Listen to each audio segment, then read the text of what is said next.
Let me be honest, I've been struggling a little bit today. Well, hello, welcome to this Fotospeed video with me, Tim Jones, as always. Today, I have set myself a little bit of a challenge in trying to get a lovely black and white print out of a 4-ink printer. So Epson have very kindly lent me the ET-15000, which is an Eco Tank machine that has only a black, cyan, magenta and a yellow ink, just 4 across here.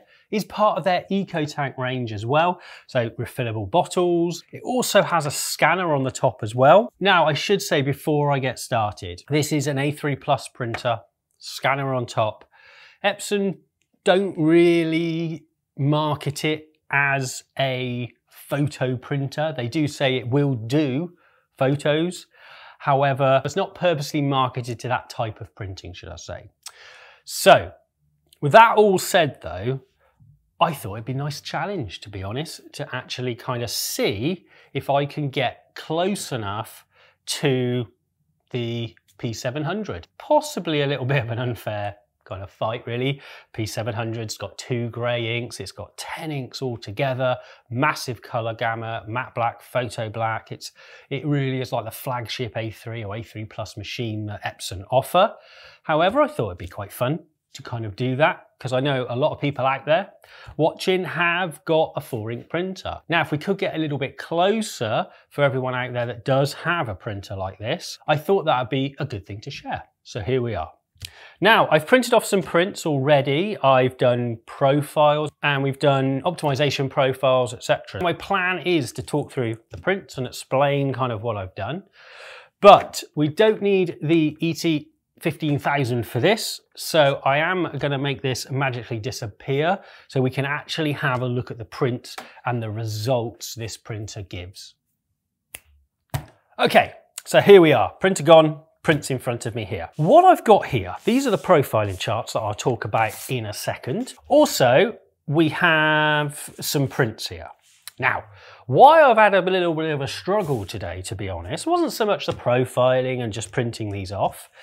It was because when I first unboxed the printer and got it out and put it on the table and did a test print, basically what happened was, let me move these out of the way, I got this lovely print. Now, as you can see here, this lovely violet print was produced. And I thought, well, it can't be that bad, surely. I had to do nozzle checks. And I think because it was transported and things like that, the yellow had actually dropped out. So I had to do a few head cleans and bring it back. Now, let me put this next to my control image though, so we've always got a comparison, and that is from the P700. And this is how the image should look. So obviously, a little bit, just a tiny little bit violet there.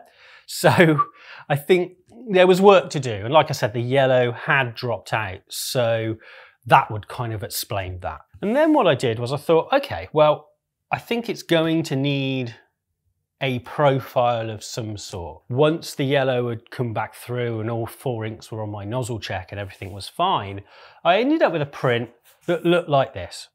Now, again, very violet, and obviously some things going on there, I would say. I thought we could probably do better than this. Let's try and remove that violet tinge to it. All these prints today are printed on our new Matt Baryta 310 paper.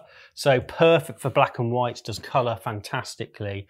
If you haven't watched my videos yet on this paper, then please go and have a watch of them. I'll put them up here somewhere. Just have a click on the video up here, and then and then I'll talk you through all the advantages of Matt Baryta.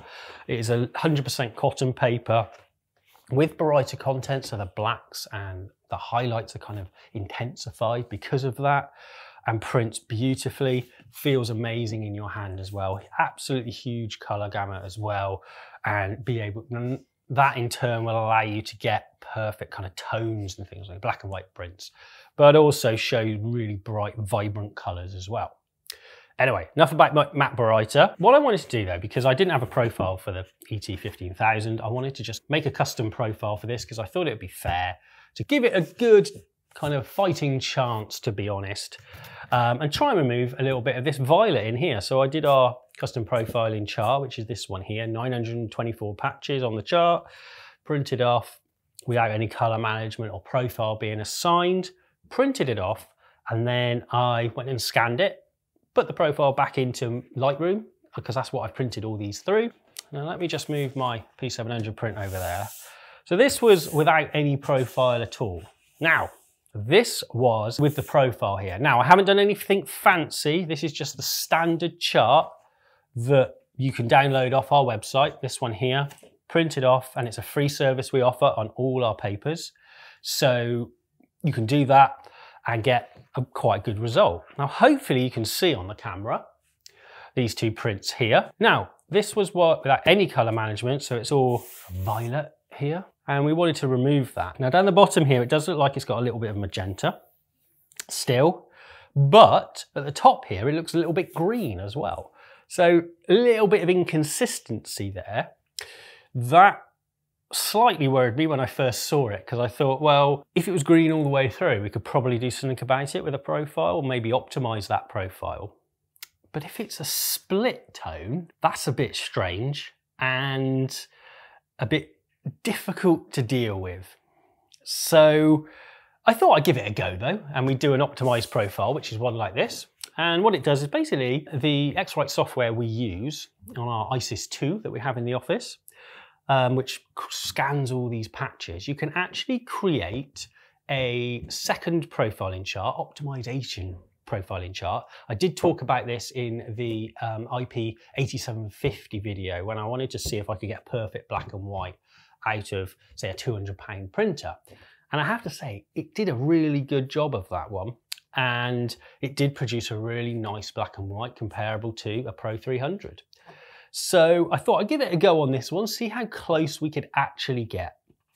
So basically, the software analyzes the original profile based on these charts here, and then it decides that it needs more information in certain areas. And it's all these areas here. So there's a lot more grey tones in here as well. There's a lot more colour information and things as well.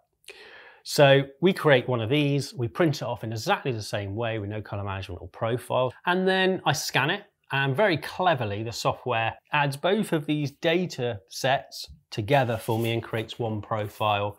So it's got even more data to deal with and kind of analyse. So in theory, we should be able to remove the majority of this that's happening on the print. So let me bring in, I'm going to take away this one here, which is lovely and violet. Let me just pop that over there. And then what I'm going to do is I'm going to bring in the print I made with this optimized profile. First thing I would say is it's taken away a lot of this. I mean, it's almost violet down the bottom here now. I said magenta, but I think it's got a little bit of magenta and blue in really down the bottom here. Also, it has removed a bit of the green at the top here as well. So it's done its job. So we went from this horrible violet to this kind of half-tone kind of picture here, which had its own kind of effect and nice way. And then we went to the one with the optimized profile as well, so more data being added, and it's pretty close. It is still green, I have to say, but it's evenly green, the whole print. So what we could do on this printer, and I may do it in a later video as well, is we could increase the patch set of these. I've kept it to 2 sheets of A4 because I think 2 sheets of A4 is kind of reasonable to try and do this. However, when you're getting into 8 sheets of A4 to create 6,000 patches, which we can do, it's getting close to using a box of A4 paper, say, to just profile your printer to get black and whites. At that point, I may consider or may say to you that perhaps we've reached the limit of the printer, and maybe at that point it might be, if you've reached that point in your printing journey, it is probably time to possibly look at upgrading your printer, because as I said, Epson usually market these printers as an office hybrid, I suppose. It can do photo printing, but really it's for that office environment. It's sat in the corner of the room, you can do your scanning on it and things, and you can print your occasional picture on it. And for that reason, it hasn't got grey inks. It hasn't got matte black, photo black and things like that.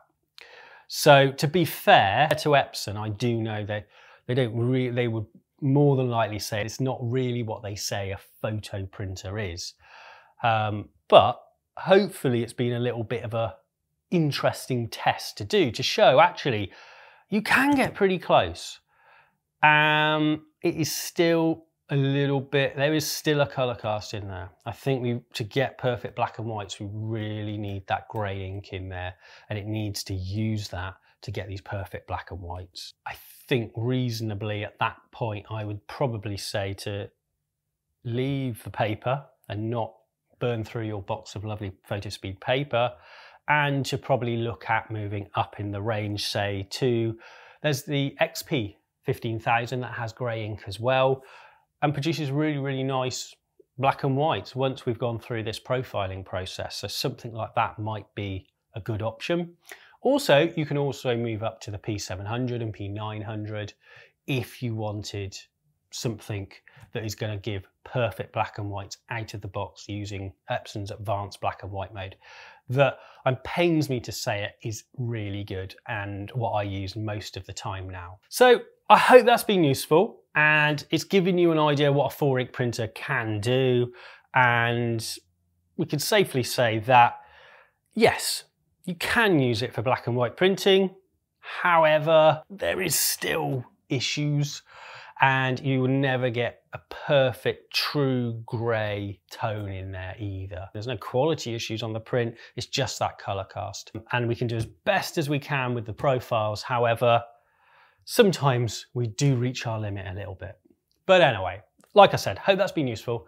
Also, don't forget to subscribe to the Fotospeed YouTube channel and also sign up to our newsletter on photospeed.com. We release new videos every Tuesday and Thursday here on the Fotospeed YouTube channel. So on that note, I will see you next week.